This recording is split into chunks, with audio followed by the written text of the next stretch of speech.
China, Canada, India, Mexico మాత్రమే కాదు అన్ని దేశాలపైన సుంకాల బాధలు తప్పదని అమెరికా అధ్యక్షుడు డొనాల్డ్ ట్రంప్ ప్రకటించారు. తమ నిర్ణయం ఏ ఒక్క దేశాన్నో లక్ష్యంగా చేసుకొని తీసుకున్నది కాదని ట్రంప్ వెల్లడించారు. వాణిజ్య యుద్ధం అన్నది కొన్ని దేశాలకే పరిమితం కాబోదని ట్రంప్ స్పష్టం చేశారు. అమెరికా రాజధాని వాషింగ్టన్ డీసీకి ఎయిర్ ఫోర్స్ 1లో వెళ్తూ ట్రంప్ మీడియాతో మాట్లాడారు.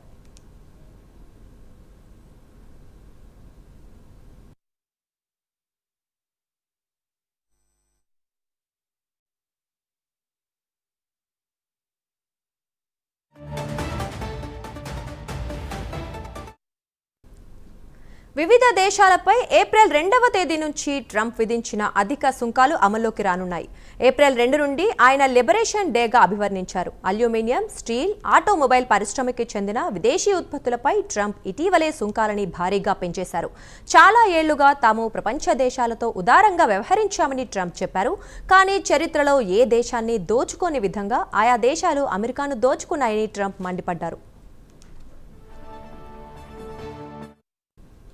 వాణిజ్య పాలసీల విషయంలో కొన్నిసార్లు అమెరికా మిత్రదేశాలు శత్రువుల కంటే దారుణంగా ప్రవర్తించాయని ట్రంప్ ఆగ్రహం వ్యక్తం చేశారు.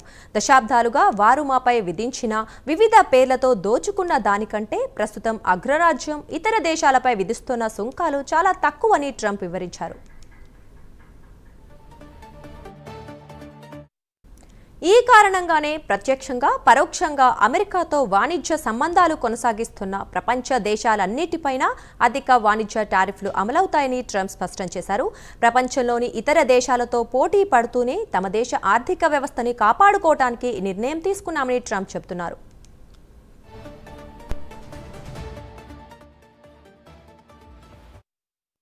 అయితే వైట్ హౌస్ ఆర్థిక వ్యవహారాల సలహాదారు కెవిన్ హస్సెట్ ఈ సుంకాలు 10 నుంచి 15 దేశాలకే పరిమితం కావచ్చని అన్నారు.